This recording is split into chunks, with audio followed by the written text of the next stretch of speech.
자, 오늘 말씀은 이제 열왕기 하 말씀입니다.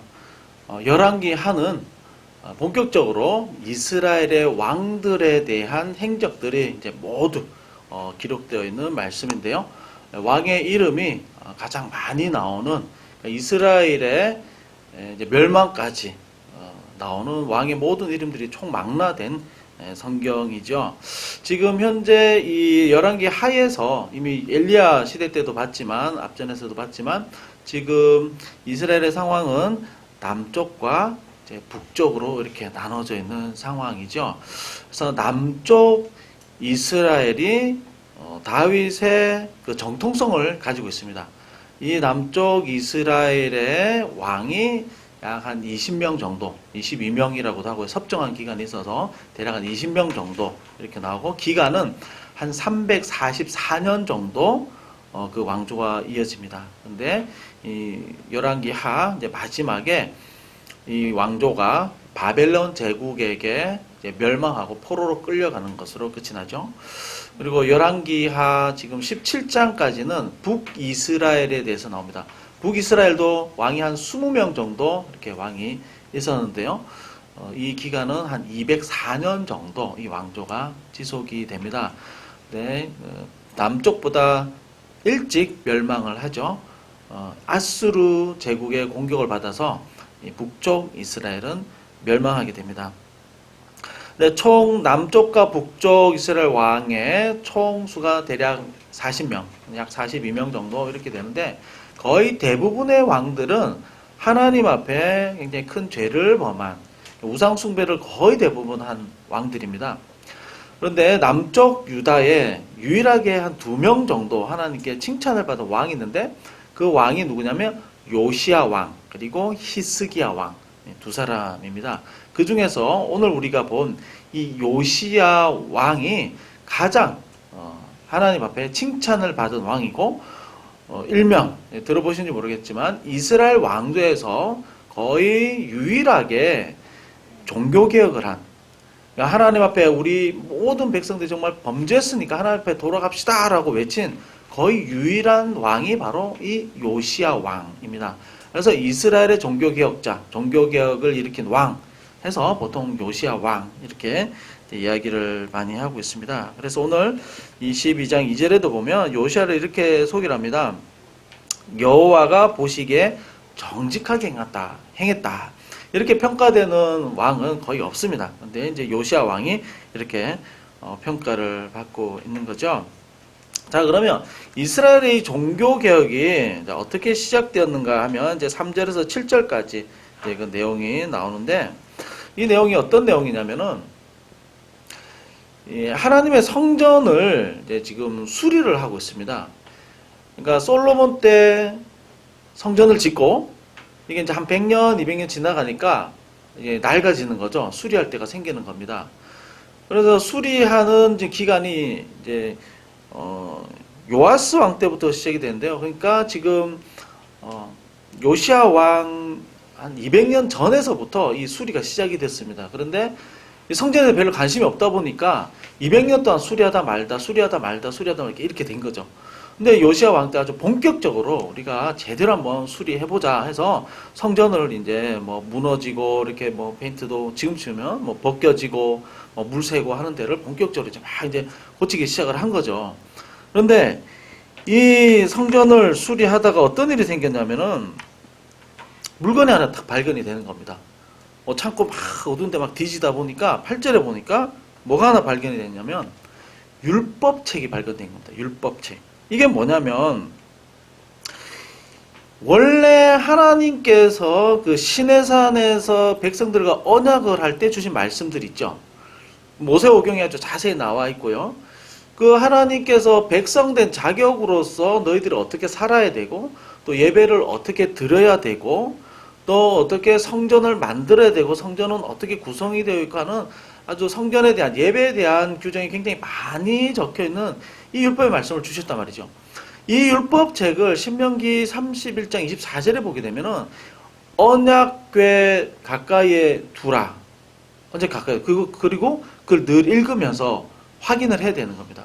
제사장의 임무 중에 하나가 이 말씀을 읽고 또 가르치는 역할도 하는 임무가 중요한 임무가 있었던 건데 이게 어느 순간부터 이 율법책이 사라져버리고 성전 깊숙이 누가 이렇게 닫아놓은 겁니다. 발견했다, 마차라는 말인데 이게 뭐냐면 아주 깊은 데서 찾아냈다 이런 뜻이 있습니다. 그러니까 이 율법책이 그동안 어떻게 됐냐, 그동안 왕들이 우상 숭배하고 하나님을 제대로 예배하지 섬기지도 않으니까, 그리고 지금 이 성전이 어떻게 됐냐면 이 성전 안에 각종 우상들이 지금 다 들어와 있는 겁니다. 지금 이게 말도 안 되는 지금 상황인 거죠.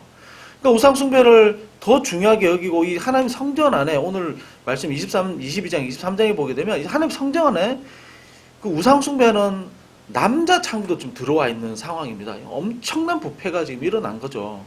그러니까 성전은 이런 식으로 사용을 하다 보니까 하나님에 관한 물건, 예배드리는 기물들, 율법책 이런 거를 다 없애버린 거죠.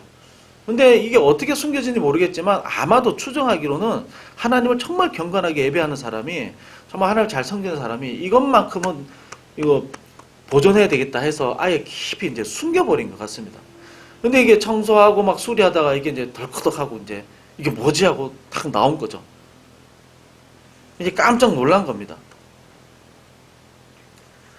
그런데 이 율법책 때문에 엄청난 일이 일어납니다. 이 율법책 때문에 일명 이야기하는 요시야의 종교개혁이 시작이 된 겁니다. 왕조시대의 유일한 종교개혁인데요. 오늘 말씀을 보면서 하나님 안에서 정말 개혁이라는 것이 무엇인가, 새롭게 되는 것이 무엇인가 말씀을 통해서 한번 생각해 보고자 하는데요. 첫 번째가 뭐냐면 말씀의 본질로 돌아가는 것이, 그것이 개혁입니다. 우리 교회는 지금 이 절기를 잘 지키진 않지만은 지금 종교개혁 주간입니다. 그래서 우리 신학교나 아니면 뭐 교수님들이나 신학자들은 이 주간에 지금 학술 대회도 되게 많이 하고요. 어떤 신학교에서는 이제 종교개혁 주간이라고 해서 축제도 하고 또 수업도 좀 이렇게 줄이고 이제 뭐 학술 대회나 특별히 종교개혁에 대해서 이제 배우는 주간입니다. 그래서 이제 신학교에서는 좀 중요하게 생각하는 이 날인 거죠. 그러면 이 종교개혁이라는 게 무엇일까요? 뭐 어떤 종교든 어떤 단체든 무엇을 하든 어떻게 시작됐는가가 그 단체의 정신을 규정을 하죠. 우리 개신교는 우리가 알듯이 종교개혁으로 우리가 나왔죠. 근데 종교개혁이 무엇입니까? 종교개혁은 우리가 알듯이 16세기에 이제 이게 나오게 되었는데요. 기독교 역사에서 16세기는 가장 타락한 시기였습니다. 이 당시에 로마 카톨릭이 전 유럽의 정치와 문화와 경제와 사회를 완전히 지배를 하고 있었습니다. 그리고 종교 지도자가 각 나라의 왕을 임명할 정도로 이 교권이 세상에서 가장 강력한 권력을 가졌던 시대였습니다. 종교 지도자가 임명을 해줘야 왕으로 비로소 이게 세움을 받을 수 있었던 거죠. 그리고 국가 재정의 많은 부분이요, 이 종교를 유지하기 위해서 사용이 되었습니다. 그런데 이렇게 권력과 부가 아주 집중이 되다 보니까 이 시대만큼 종교가 타락한 시대도 없었습니다. 윤리적으로도 타락했고요, 성경 교리도 아주 많이 벗어나 버렸습니다. 이런 타락을 개혁하기 위해서 종교개혁이 일어났죠. 그래서 이 종교개혁이라고 할 때 이 개혁이라는 것은 로마 카톨릭보다 더 좋은 교회를 만들자, 로마 카톨릭을 좀 더 새롭게 뭔가 시스템을 만들고 또 지도자를 바꿔서 뭐 정치 이렇게 바꾸듯이 새로운 구조와 시스템으로 새롭게 하자, 이런 운동이 아니었습니다. 종교개혁은 뭐냐면 그 본질이 성경으로 돌아가는 것이었습니다. 종교개혁의 가장 핵심 모토가 바로 원래 성경으로 돌아가자라는 것이 원래 모토였습니다. 이 16세기 시대적인 화두가 그랬습니다. 이 시대적인 화두가 르네상스 뭐 이렇게 역사 공부해보면 아시겠지만 에드폰테스라고 그러죠. 에드폰테스. 이게 뭐냐, 본질로 돌아가자라는 것이 이 시대적인 분위기였습니다. 왜 그랬냐면은 이 십자군 전쟁이 일어났었죠. 십자가 전쟁이 아주 오랫동안 지속이 되면서 어느 정도 성과가 있었습니다. 그래서 십자가 전쟁으로 예루살렘 탈환을 하고 소아시아 지역, 그러니까 그리스 로마 지역들이 어느 정도 회복이 되고 탈환이 되면서 이 그리스 로마 때에 엄청난 이 서적들과 고대 문물들과 학문들이 막 이제 들어오기 시작을 하는 겁니다. 근데 이걸 읽어보니까 어마어마한 문화적 유산이 있었던 거죠. 그래서 우리가 흔히 아는 고전 문의 부흥, 이게 르네상스 아닙니까? 이게 뭐냐면은 그 발굴되고 새롭게 들어온 책과 서적과 이 문화와 이 철학들이 이 양이 어마어마한 아주 깊은 내용들이 있었다는 거죠. 그래서 인문학에 대한 새로운 부흥 운동 같은 게 막 일어나기 시작한 겁니다. 이와 더불어 성경 사본들도 들어오는 겁니다. 히브리어 성경, 헬라어 성경, 그동안 몰랐던 성경들이 막 들어오면서 이 신학자들과 또 신부들과 정말 성경이 도대체 무엇이었을까 고민하는 사람들이 이걸 이제 연구를 하기 시작을 하는 거죠. 연구를 하다 보니까 아니 우리가 그동안 1500년 동안 이 로마 카톨릭 1500년 동안 이렇게 예배하고 또 신앙생활 하던 것이 성경하고 너무 멀리 떨어져 버린 겁니다. 그래서 우리가 아는 루터, 신부였죠. 루터도 이 당시에 가장 대표적으로 부패한 그 교리 중 하나가 면죄부였습니다. 여기서부터 이제 비판하고 나간 거죠. 비판이 아니라 성경이 원래 이렇게 되어 있지 않느냐. 그걸 그냥 얘기한 것 뿐이었습니다. 근데 이것은 이 당시에 한마디로 말하면 사형감이었습니다. 죽는 것이었습니다. 그래서 저희가 만든 책 중에 벨기에 신앙 고백서라고 책이 하나 두꺼운 게 지금 있는데요. 이게 뭐냐면 네덜란드 지역에 있는 이 종교개혁의 영향을 받은 사람이 성경을 자기도 연구해 성경을 읽어본 겁니다. 성경을 요약하다 보니까 이 루터가 한 말이 맞고 종교개혁자들이 한 말이 맞는 거죠. 그래서 이 종교개혁자들은 대부분 당신들 뭐 물러가시오 이게 아니라 전부 다 변증서입니다. 그러니까 하이델베르 신앙 고백서, 저희가 말하는 웨스트민스터 이 신앙 고백서, 이 다 뭐냐면 원래 성경이 이렇게 되어 있으니 핍박하지 좀 마십시오. 우리가 아는 기독교 강요, 칼빈의 기독교 강요도 그 당시 황제에게 이 기독교가 이런 겁니다라고 설명하는 거였습니다. 핍박하지 마십시오. 우리가 잘못한 것이 아니라 성경이 원래 이렇게 되어 있으니 우리를 이해해 주십시오라고 하는 변증서들이었습니다. 그런데 이런 변증서조차도 받아들이지 않고 벨기에 신앙 고백서를 쓴 기도드 브레라는 사람은 화형을 당했습니다. 죽었죠. 이 수많은 종교개혁자들이 성경이 무엇다라고 말하는 그 시도 때문에 추방되기도 하고 수많은 사람들이 죽음을 당했다는 거죠. 엄청난 시대였습니다. 그 중에 대표적인 교리가 극심한 타락한 그 루터가 95조 반박문을 썼던 그 내용 중에 많은 내용이 면죄부에 대한 내용들이 들어있습니다. 지금도 구글에서 95개 반박문 쳐보면은 그 번역된 문서 쫙 나오거든요. 그냥 성경 이야기 그냥 한 겁니다. 그러니까 우리가 일상 예배들이 이렇게 뭐 예수님 중심, 성경 중심 이런 그냥 얘기를 한 것 뿐인데 이게 어마어마한 핍박을 받게 된 거죠. 근데 면죄부라는 것이 무엇이었냐면은 지금 우리가 예배드리면서 우리 입술로 죄를 고백할 때 하나님이 바로 용서해 주신다 말씀의 근거로 우리가 죄 용서를 구했지 않습니까? 근데 이 당시에는 신부가 용서해 줄 뿐만 아니라 용서해야 용서해 줄 뿐만 아니라 이 면죄부라는 건 뭐냐면 용서받았음을 증명하는 공식적인 서류 문서입니다. 교회에서 도장을 꽝 찍어줘야지 이 면죄부를 받았을 때 자기 죄가 용서됐다는 공식의 서류를 들고 있어야 진짜 죄를 구원받고 그리고 천국에 갈 수 있는 겁니다. 근데 이 면죄부가 얼마나 비싸냐면 작은 집 월세 한 6개월치 정도의 금액을 줘야 이 면죄부를 살 수 있었다는 거죠. 그리고 이것을 가족별로 한 사람 한 사람별로 다 사야 됩니다.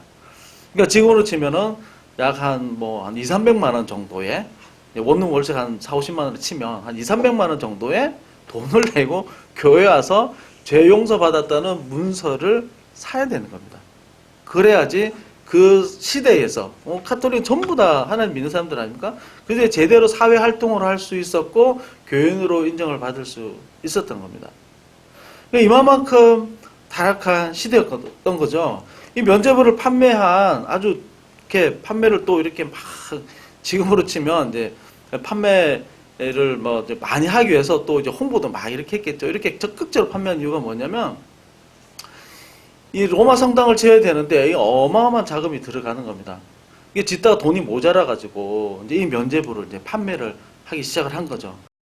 근데 보다 못해서 뭐 누적된 게 굉장히 많이 있었겠죠. 이 면죄부 때문에 이제 폭발을 해버렸다는 겁니다. 이 당시에 교권이나 종교 지도를 못 사는 것이 아니었습니다. 대부분의 재정이 어마어마한 헌금을 통해서 이 종교 지도자들은 뭐 성을 가지고 있기도 하고 거대한 수도원을 가지고 있기도 했고 95제 반박문에도 나오지만은 엄청난 재정을 교회에 쌓아두고 있었습니다. 근데 이 시대의 사람들은 어떻게 살았느냐? 패스트, 뭐 전염병, 그리고 엄청난 이런 면죄부 판매뿐만 아니라 교회에 바쳐야 되는 여러 명목의 헌금들, 경제적으로 너무 피폐하고 어려웠습니다. 그러니까 사람들은 굉장히 가난하고 힘들고 성경을 또 알고 싶지만 전부 라틴어로 되어 있어가지고, 그리고 이 라틴어 예식서도 성경이 아니라 해석된 교리의 그 어떤 내용들 계속해서 내려오던 그 조문만 계속 읽고 라틴어로 이야기를 하니까 성도들은 이게 무슨 말인지 알 수도 없고 이런 시대였다는 거죠. 그래서 성경을 연구하다가 성경에서는 이렇게 하는 게 아니었구나. 본래 성경은 이런 것이었구나. 성경으로 돌아가자. 그래서 종교개혁 5대 5가지 모토, 5대 솔라라고도 하는데요. 그 첫 번째가 뭐였습니까? 그 첫 번째가 바로 오직 성경이었죠. 오직 성경.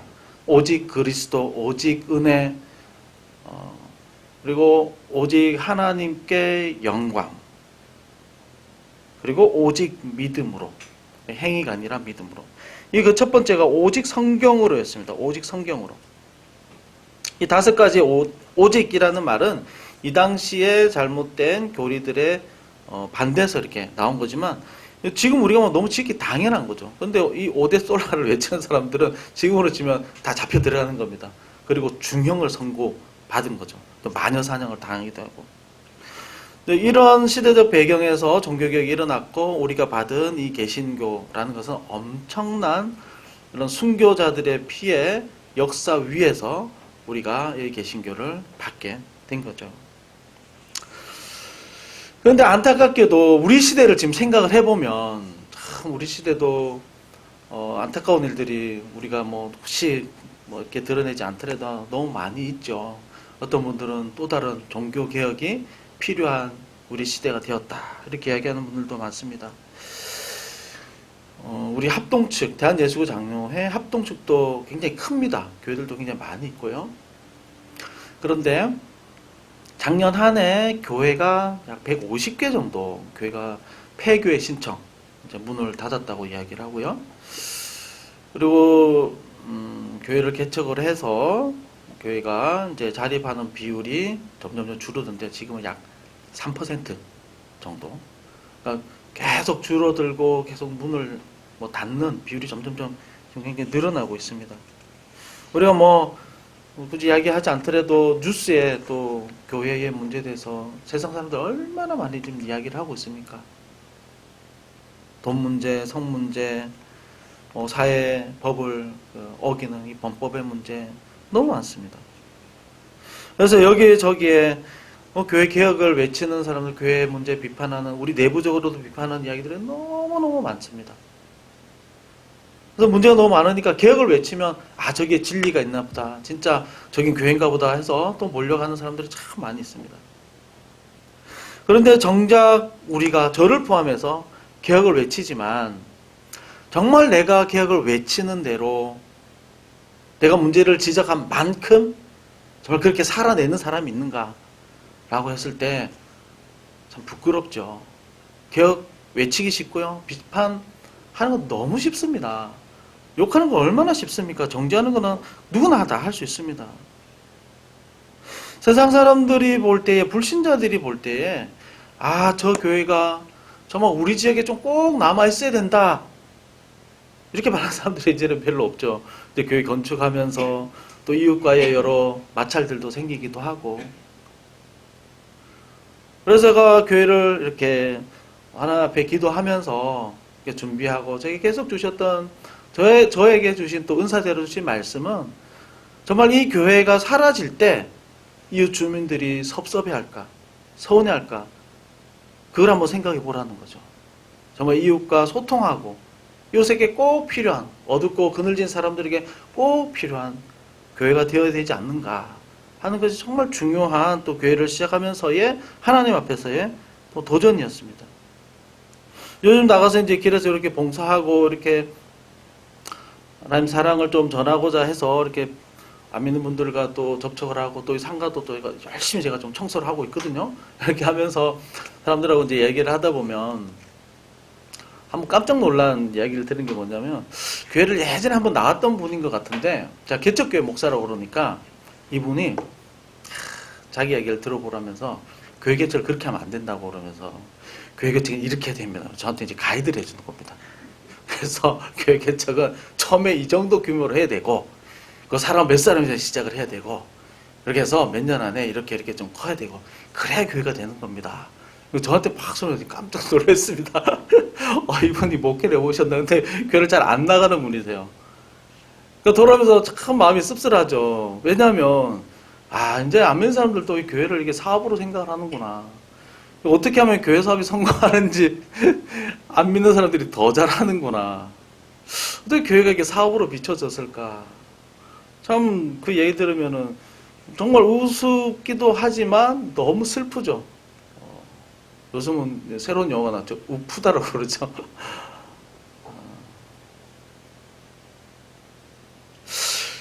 그 교회의 본질적인 역할을 참 많이 우리가 잃어버린 건 아닌가. 저 같은 사역자들이 잃어버린 건 아닌가.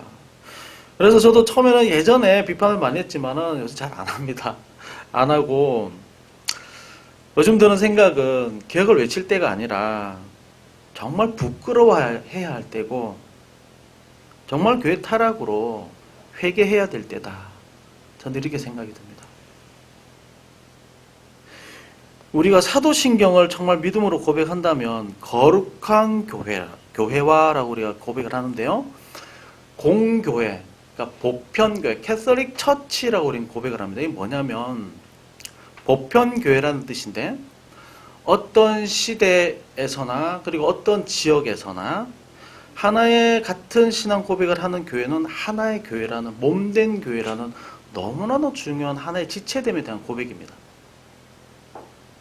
바른 신앙을 고백하는 교회는 아프리카에 있으나 미국에 있으나 아시아에 있으나 다 같은 교회, 한 몸된 교회라는 것이죠. 그 한 교회가 썩었을 때 다른 교회가 아파하는 것은 당연한 겁니다. 함께 고통스러워하고 함께 회개해야죠. 누군가의 연약함을 볼 때 지적하고 비판하는 것이 아니라 나를 돌아봐야 되는 거죠. 내가 정말 그렇게 살고 있는가, 나 자신을 돌아봐야 되는 겁니다. 너무 비판들을 많이 하니까 요새는 서로를 향해서도 너무 비판이 많습니다. 그것이 아니라 말씀을 통해서 나를 살피고 나를 바라볼 수 있어야 되는 거죠. 오늘 말씀이 그걸 얘기를 해주는 겁니다. 율법책을 발견하고 나서 요시야 왕이 어떻게 했습니까? 요시야 왕이 먼저 10절에 보게 되면 서기관이 그 율법책을 읽었고 왕이 이 읽은 말씀을 들었습니다. 이게 가장 첫 번째였습니다. 그 다음에 백성들을 모아서 이 율법책이 무엇인지 다 들려주었습니다. 너희들이 이렇게 살아라고 먼저 외친 것이 아니라 요시야 왕이 먼저 기록된 말씀을 듣고 그가 엄청나게 회개하고 옷을 찢고 먼저 회개를 했습니다. 왕이 먼저 회개를 했습니다. 왕이 먼저 부끄러워했습니다. 왕이 먼저 하나님 앞에서 두려워 떨었습니다. 하나님의 그 진노 앞에 우리가 어떻게 할 것인가, 왕이 먼저 하나님 앞에 울부짖었던 겁니다. 저 같은 사람이 먼저 회개하지 않고 저 같은 사람이 먼저 변화되지 않으면 희망이 없는 거죠. 소망이 없습니다. 제가 똑바로 못 살면 여러분 한마디 하십시오. 저한테. 혹시 두렵습니까? 제가 똑바로 살아야 됩니다. 제가. 성경을 좀 더 아는 사람이 이것을 이용하는 것이 아니라 요즘은 십자가의 복음까지도 이용을 해서 자기의 공의와 내가 얼마나 거룩한지, 우리 교회 얼마나 괜찮은 교회인지 마케팅으로 사용하는 시대입니다.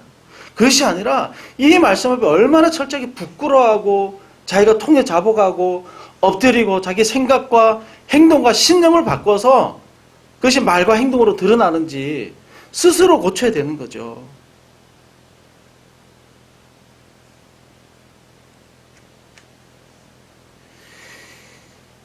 요시야 왕이 제일 먼저 자기의 옷을 찢었습니다. 그 찢었던 내용이 뭐냐면 16절의 말씀을 보면 여호와의 말씀이 내가 이곳과 그 주민에게 재앙을 내리되 유다 왕의 읽은 책의 모든 말대로 하리니, 그냥 말씀을 듣기만 했습니다. 듣기만 했는데 그 말씀에 하나님의 말씀대로 제대로 살지 못할 때에 오는 불순종의 벌에 대해서 그는 벌벌벌 떨었던 거죠. 이 말씀 자체가 요시야 왕에게는 최고의 권위였던 겁니다. 진짜 그렇게 된다고 하는 너무나도 두려운 말씀이었습니다. 왜 요시야 왕이 이 나라를 이끄는데 처세술이 없었고 왜 다른 방법이 없었겠습니까? 더 잘 살 수 있는 지금 수많은 나라들과 지금 정략 결혼을 했고 수많은 우상이 들어와 있다는 것은 이미 다른 나라들과 경제적으로도 그리고 문화적으로도 이미 너무나도 밀접하게 다 교류가 되어 있다는 뜻입니다. 그런 정치적인 것을 이용을 해서 자기의 지혜를 이용을 해서 얼마든지 이 나라를 이끌어갈 수도 있었지만 그 낡고 때 묻은 너무 오래된 그 말씀이 발견돼서 그것이 읽혀지는 순간 요시야 왕은 옷을 찢고 하나님 앞에 자복하며 엎드렸다는 겁니다. 무엇을 말하는 걸까요? 그냥 이 말씀을 읽기만 해도 보기만 해도 너무 무섭고 두렵고 그렇게 될 수밖에 없는 하나님의 말씀을 철저하게 인정했다는 겁니다.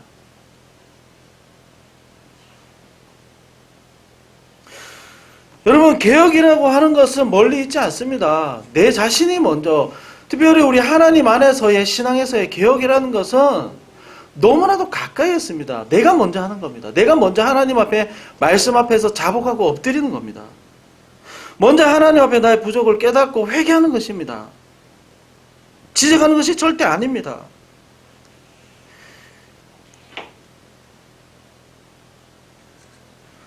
우리 한국교회가 이웃사랑 안 한다고 비판을 많이 하지만 실제로 얼마나 지금 벽이 높은지 모릅니다.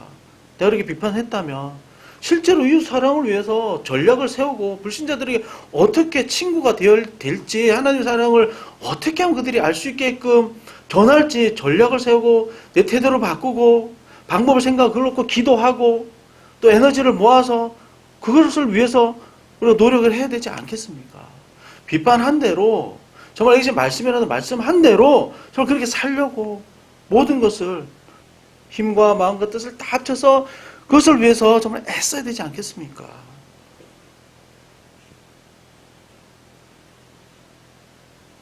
나에게 주시는 말씀. 그래서 내 심령이 가장 먼저 변화되는 것. 그것이 계획의 핵심입니다. 그래서 결국 나의 행동과 말과 삶의 스타일이 바뀌는 겁니다. 이 성경 말씀이 세상의 어떤 처세술보다 어떤 사람들이 말하는 성공의 방법보다 더 중요하다고 인정하는 겁니다. 그래서요, 이 말씀이 너무 중요해서 교회를 나서는 순간 잊어버리는 것이 아니라 교회를 나서는 순간 더 강하게 내 마음을 울리는 거고 내일부터 진짜 내 삶의 현장에서 직장에서 가정에서 내가 정말 이렇게 한번 살아봐야 되겠다 다짐하는 겁니다. 말씀만 듣기만 하고 잊어버리는 건 자기를 속이는 것이라고 야고보서에서 말씀하고 있지 않습니까? 회개하라고 말씀을 하시고 들었다면 그 깨달음이 있었다면 계속 회개해야죠. 말씀을 통해서 내 마음을 두드리는 하나님의 말씀이 있다면 그걸 가지고 계속해서 기억하고 또 기억하고 그대로 살려고 노력을 해야죠. 그게 진짜 하나님의 말씀이고 내가 하나님 나의 주인으로 왕으로 인정하는 모습 아니겠습니까? 내 잘못을 무엇인가 지적했을 때 철저하게 엎드리고 행동하는 겁니다. 나쁜 내용들이 있었다면 다 지워버리고 없애버리고 끊어버리는 겁니다. 하나님의 진노와 심판을 말씀했다면 그것이 얼마나 두렵고 무서운지 그것을 철저하게 깨닫고 두려움으로 떨림으로 하나님 앞에 나가는 거죠. 정말 살아계심을 정말 생생하게 보는 겁니다.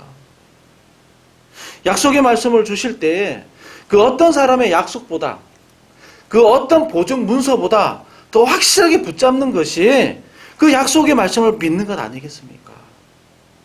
용서하라고 할 때 정말 몸부림치면서 한 번이라도 흉내라도 내보는 것이 정말 하나님의 말씀을 붙잡고 사는 우리의 모습 아니겠습니까? 고통 중에 감사하라고 한다면 마음으로는 인정이 안 되지만 입술로 흉내라도 한번 내보는 것 아니겠습니까?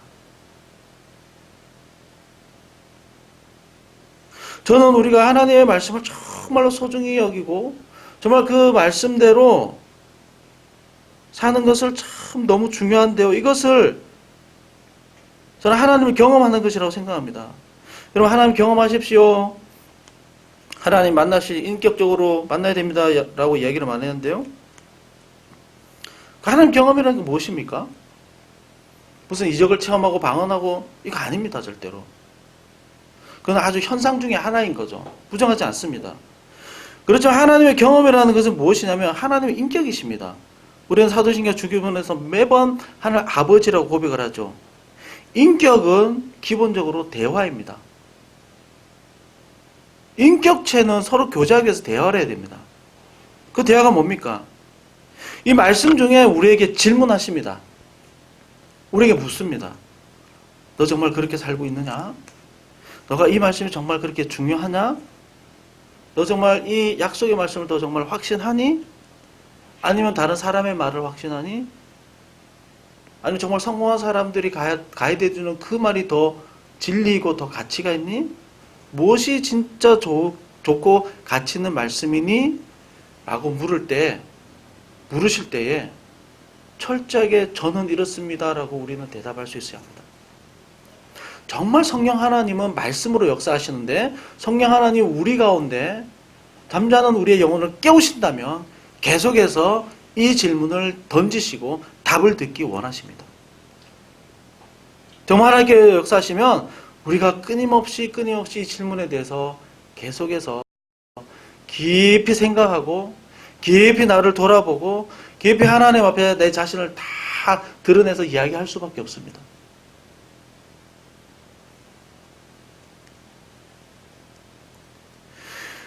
하나님께서 물으실 때에 내가 한마디에 대답을 하는 것이 아니라 내 자신의 모습을 깊이 살피고 내 자신의 모습을 하나님 앞에 내어놓을 때 나를 보게 되는 겁니다. 나에 대해서 하나님 묻는 질문에 대해서 내가 내 자신을 충분하게 내어놓고 고백을 할 때 내가 보이는 거죠. 내 자신을 하나님 앞에서 고백하게 될 때에 하나님 앞에서의 나의 모습을 다시 보게 됩니다. 그리고 내 자신을 신앙적인 질문 앞에서 내어놓은 내 모습을 다시 한번 제3자 입장에서 바라볼 때 내 자신에 대한 해석이 바뀝니다. 여기에서부터 변화가 시작이 되는 거죠. 이것은 상담의 원리와 똑같습니다. 이미 아주 오래전에 상담의 원리는 이 성경 안에 다 들어있었습니다. 질문하실 때에 저는 이렇습니다. 저는 이게 지금 요즘 힘듭니다. 저는 요즘 이게 잘 안 됩니다. 하나님 앞에 충분히 대답할 때에 그때 내가 누군지 비로소 새롭게 보이고요. 새롭게 의미 부여가 되고 새롭게 해석이 되면서 나의 존재에 대한 정체성이 바뀌고 정체성이 바뀜으로써 말과 행동이 바뀌게 되는 겁니다. 듣고 끝나는 것이 아니라 분명히 우리 가운데 성령 하나님 있기 때문에 말씀 중에 기도 중에 분명히 깨닫게 하시는 것이 있고 분명히 묻는 것이 있습니다. 거기에 대해서 여러분 철저하게 하나님 앞에서 고백하시고 나를 충분히 살펴보시기 바랍니다. 이것은요 단지 하기 싫은데 억지로 뭔가를 바꾸는 과정이 아니라 얼마나 이 안에 풍성한 은혜가 있는지 모릅니다. 얼마나 큰 기쁨이 있는지 모르고요. 얼마나 좋은 변화들이 있는지 모릅니다. 이것이 바로 생명을 주게 하실 때 풍성하게 우리에게 생명을 주시려고 예수 그리스도 오셨다고 하시는 요한복음 10장 10절의 말씀이죠. 생명을 줄 때 더 풍성히 주려고 우리 가운데 있는 나 자신의 죄악의 모습 때문에, 타락의 모습 때문에 우리의 잘못된 우리 자신에 대한 평가와 우리 자신의 신념들이 얼마나 많은지 모릅니다. 이것 때문에 스스로를 고통스럽게 하고요. 결국에는 극단적인 선택까지 이르게 하는 것이죠.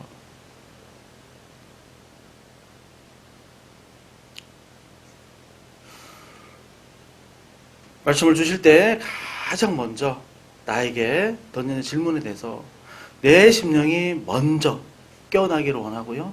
내 심령이 먼저 하나님 앞에 충분히 대답하시고 충분히 그 질문 앞에서 나 자신을 생각해보고 내 자신을 하나님 앞에 내어놓으시기 바랍니다. 이것이 바로 개혁의 가장 중요한 첫 걸음이라는 것을 꼭 기억하시기 바랍니다. 두 번째는 뭐냐면 삶이 변화되는 것입니다. 자, 23장에서 요시야 왕의 개혁이 이제 시작이 되는데요. 이 개혁은 자기 심령의 변화로부터 시작이 되었습니다. 그리고 이제 이것을 실제로 실천하기 시작을 하는데요. 자기가 깨닫고, 자기가 인식하고, 자기가 바라보고, 자기가 새롭게 해석한 대로 자기 행동을 변화시키기 시작을 하는 거죠. 자, 그것이 첫 번째가 뭐냐면 2절에 보게 되면은 모든 사람들을 다 모아가지고 이 말씀을 듣게 합니다. 이 말씀을 듣게 합니다.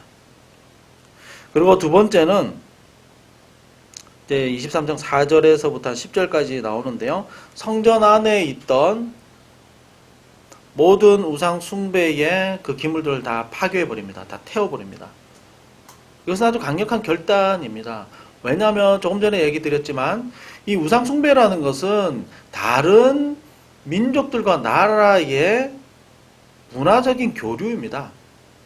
그리고 이 당시에 농경사회에서 살기 위한 문화였습니다.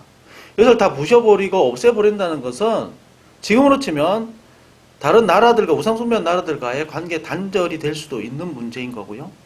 경제적으로도 엄청난 피해를 볼 수도 있는 문제입니다.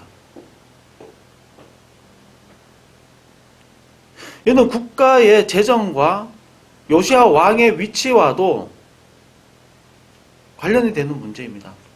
이미 오랫동안 우상숭배를 해왔기 때문에 이 왕을 제외한 신하들과 이 귀족들과 세력들이 우상숭배에서 얼마나 많은지 모릅니다.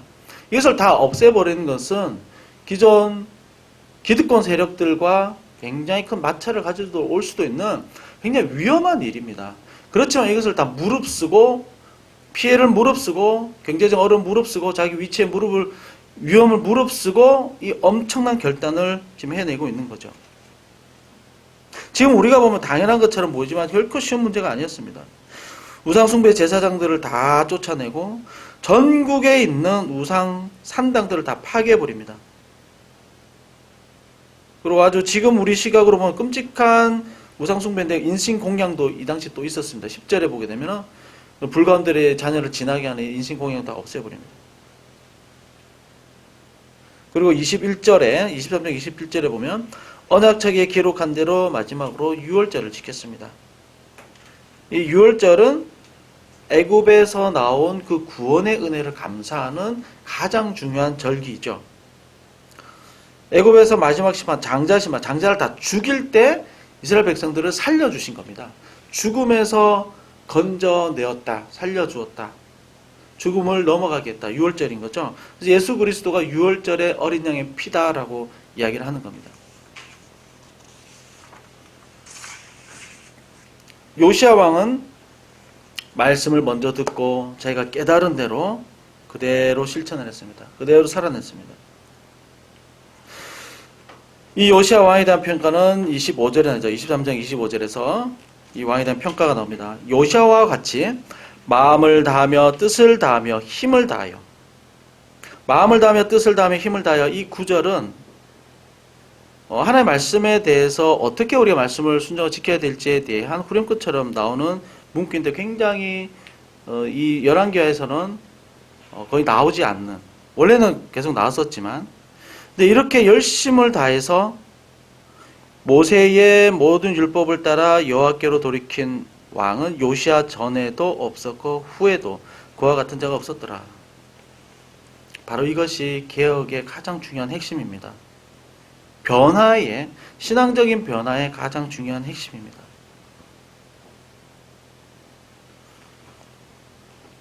우리 장로교를, 개신교를 개혁교회라고도 이야기를 합니다. 물론 이 원래의 교리와 예배 방식을 떠난 조금 벗어난 일들이 많기는 하지만 이 우리 원래 개신교의 모토 중에 하나는 교회는 계속해서 개혁해야 된다. 개혁된 교회. 이게 가장 중요한 우리 교회의 원래 개혁주의 종교개혁 이후에 나온 교회의 아주 중요한 모토였습니다. 우리 교회도 계속 개혁되어야 된다. 그 개혁의 핵심이라는 것은 무엇이냐면 사람 바꾸고 시스템 바꾸고 새로운 프로그램 도입하는 것이 개혁이 절대 아니라 원래 말씀의 그 본질을 더 깊이 깨닫고 말씀 안에 정말 깊이 거하는 것이고 하나님께서 우리에게 말씀하실 때에 인격으로서 우리가 하나님 앞에서 이 말씀에 받은 부담감과 가르쳐 주시고 찌르는 것에 대해서 우리가 진지하게 대답하는 것입니다. 이것이 바로 개혁의 핵심입니다. 그래서 마음이 바뀌고 생각이 바뀌고 인생을 향한 신념이 바뀌어서요. 그래서 어떤 사건이 들어왔을 때 이 신념으로 세속적인 결과물이 나왔었다면 새로운 신념으로 성경적인 결과물들과 행동의 패턴이 나오는 거죠. 인생의 철학과 행동과 결국 방향이 바뀌어버리는 겁니다.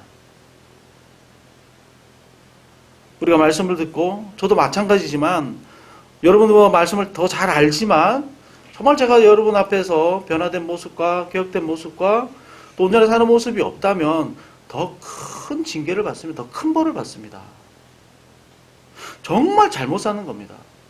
겉으로는 얼마든지 보여주는 모습 정말 이쁘고 멋있고 그럴듯하게 공의롭게 거룩하게 얼마든지 제가 보여드릴 수 있습니다. 제가 좋은 것만 이야기하면 얼마나 거룩하게 보이겠습니까? 근데 하나님을 못 속이죠. 저는 하나님을 절대 속일 수가 없습니다. 제가 압니다. 제가. 여러분 모르다 제가 알죠. 저도 이 말씀을 보면서 내가 하나님 앞에서 정말 더 개혁되어야 되겠다. 정말 말씀의 본질로 더 돌아가고 내 삶에 정말 큰 변화가 있어야 되겠다. 정말 절실하게 더 깊이 오는 말씀을 보면서 깨달았습니다. 그래서 오늘 제가 이 말씀을 보면서 저에게 던져주시는 질문이 무엇이냐면 너가 이 진짜 하나의 말씀이 요시야 왕처럼 너 인생의 정말 최고의 가치냐? 라고 물으십니다. 가장 중요한 세상의 어떤 처세술과 성공의 방법보다 너 이 말씀이 가장 중요한 메시지니? 말씀이니? 인생의 가이드이니? 라고 저에게 물으십니다.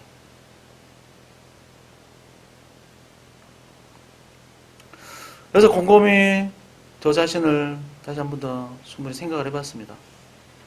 부끄럽지만 저도 솔직히 여러분과 별반 다를 것이 없습니다. 저도 물질이 없으면 저도 막 걱정하고 불안합니다. 나름 한다고 출판일도 조금 이렇게 운영을 하고 있지만 얼마 책이 좀 나가기도 하긴 하지만 이게 또 이 시기와 또 이 부침이 얼마나 이게 또 심한지 모릅니다. 여름철 비수기가 되면요 입이 그냥 바짝바짝 마르고 하나님 믿고 막 이렇게 기도한다는 사람이 입술이 마르고 막 마음이 논바닥처럼 쩍쩍 갈라집니다. 기도하는데 기도 잘 안 될 때도 저도 많습니다. 이번 달엔 책이 하나도 안 팔렸군요. 주님 이거 어떻게 합니까? 이번 주도 이거 마이너스가 좀 늘겠는데요. 이거 줄여야 되는데 마이너스가 이렇게 자꾸 늘지요. 기도 별로 은혜가 안 될 때도 있고 그러면서 어떻게 하면 잘 되더라 이런 방법들이 이제 귀가 솔깃하죠. 그래서 솔직한 인간적인 마음입니다. 그러면서 다시 깨닫게 되죠.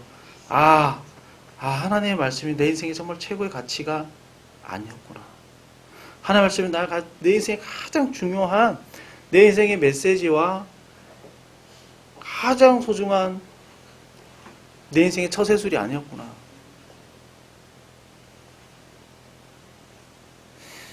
걱정과 불안이 똑같이 찾아옵니다.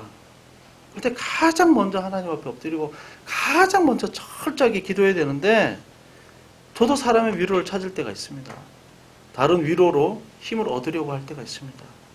그것은 하나님을 나의 말씀에 가치로 철저히 인정하지 않는 것이죠. 여기서부터 하나님으로부터 멀어지는 문제들이 많이 시작되는 것 같습니다. 저를 부르실 때, 하나님이 저를 부르실 때 처음 주신 마음들이 있습니다. 그 마음에서 내가 얼마나 멀어졌나.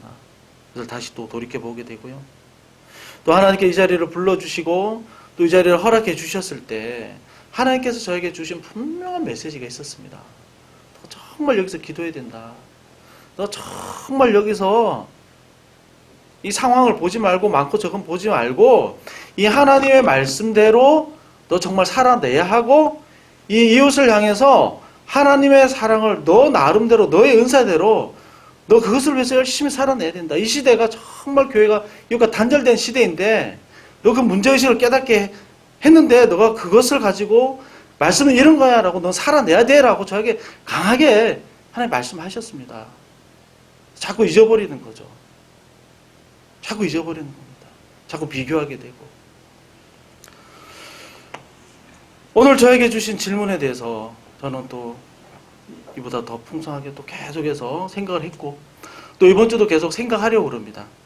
요시야 왕이 하나님의 말씀 앞에 그 낡고 오래된 그 말씀이 선포되는 그 말씀 자체를 듣고도 옷을 찢고 회개한 그 모습을 생각하면서 내가 한 주간 또 매일매일 살아가는 이 삶의 순간에서 하나님의 말씀이 얼마나 내가 소중하게 이 말씀을 여기고 인생의 가장 중요한 가치로 여기는지 또 하루의 시간 가운데서 매일매일 시간 가운데서 정말 하나님을 가장 소중하게 여겨서 하나님 앞에 정말 나오려고 하는지 이번 한 주 정말 철저하게 엎드리려고 합니다. 그것이 저에게 오늘 주신 저 자신을 살펴보게 하시고 또 저에게 결단하게 하신 하나님의 말씀입니다. 이것이 변화와 개혁의 시작인 것이죠. 오늘 말씀을 보면서요, 우리도 한 마음으로 하나님 앞에 오늘 요시야 왕이 말씀으로 돌아가서 자기 자신의 변화가 그리고 나라의 변화가 시작됐던 것처럼 우리도 정말 오늘 말씀 주시는 대로 철저하게 하나님 말씀 안으로 들어가겠습니다. 말씀을 가장 중요한 가치로 여기겠습니다. 고백하시는 저와 여러분 되시기 바랍니다.